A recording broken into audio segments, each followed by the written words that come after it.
شیخ الاسلام حضرت علامہ ظفر احمد عثمانی رحمۃ اللہ علیہ فرماتے ہیں، میں اس زمانے میں حج کے بعد مدینہ منورہ گیا۔ ہم لوگوں نے کھانا کھانے کے بعد دسترخوان اٹھا کر ایک جگہ جھاڑ دیا تاکہ روٹی کے بچے ہوئے ٹکڑے اور ہڈیاں جانور کھا لیں۔ تھوڑی دیر بعد جب میں اپنے کمرے سے باہر نکلا تو یہ دیکھ کر حیران رہ گیا کہ ایک خوبصورت سا 9 سال کا بچہ ان ٹکڑوں کو چن چن کر کھا رہا تھا۔ مجھے بہت افسوس ہوا۔ میں بچے کو ساتھ لے کر اپنی قیام گاہ میں آیا اور اسے پیٹ بھر کر کھانا کھلایا، کیونکہ میں اس ہستی کے شہر میں تھا جو غریبوں کا ولی اور غلاموں کا مولا ہے، صلی اللہ علیہ وآلہ وسلم۔ میرا یہ رویہ دیکھ کر بچہ بہت متاثر ہوا۔ چلتے وقت میں نے اس سے پوچھا، بیٹا تمہارے والد کیا کرتے ہیں؟ اس نے کہا، میں یتیم ہوں۔ میں نے کہا، بیٹا میرے ساتھ ہندوستان چلو گے؟ وہاں میں تمہیں اچھے اچھے کھانے کھلاؤں گا، عمدہ عمدہ کپڑے پہناؤں گا، اپنے مدرسے میں تعلیم دوں گا۔ جب تم عالم فاضل بن جاؤ گے تو میں خود تمہیں یہاں واپس لا کر تمہاری ماں کے حوالے کر دوں گا۔ جاؤ اپنی ماں سے اجازت لے آؤ۔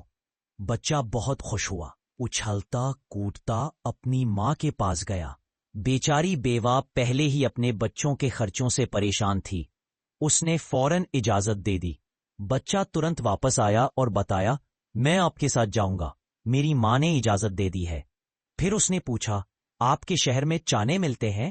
علامہ عثمانی نے کہا، بیٹا یہ ساری چیزیں وہاں تمہیں کثرت سے ملیں گی۔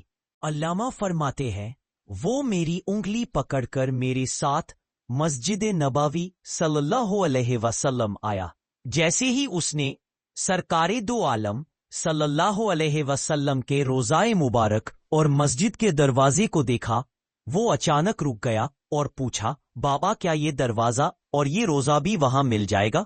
میں نے کہا، بیٹا اگر یہ وہاں مل جاتے تو میں یہاں کیوں آتا؟ یہ سنتے ہی لڑکے کے چہرے کا رنگ بدل گیا۔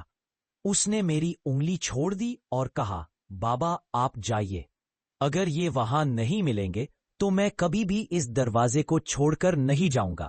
میں بھوکا رہ لوں گا، پیاسا رہ لوں گا، لیکن اس در سے نہیں جاؤں گا۔ آفا کے دروازے کو دیکھ کر اپنی بھوک اور پیاس بجھاتا رہوں گا، جیسے آج تک بجھاتا رہا ہوں۔ یہ کہہ کر بچہ رونے لگا اور اس کے عشق رسول صلی اللہ علیہ وسلم کو دیکھ کر میں بھی رو پڑا۔ اس کے بعد وہ وہیں رہ گیا اور ہم لوگ واپس اپنے ملک آ گئے۔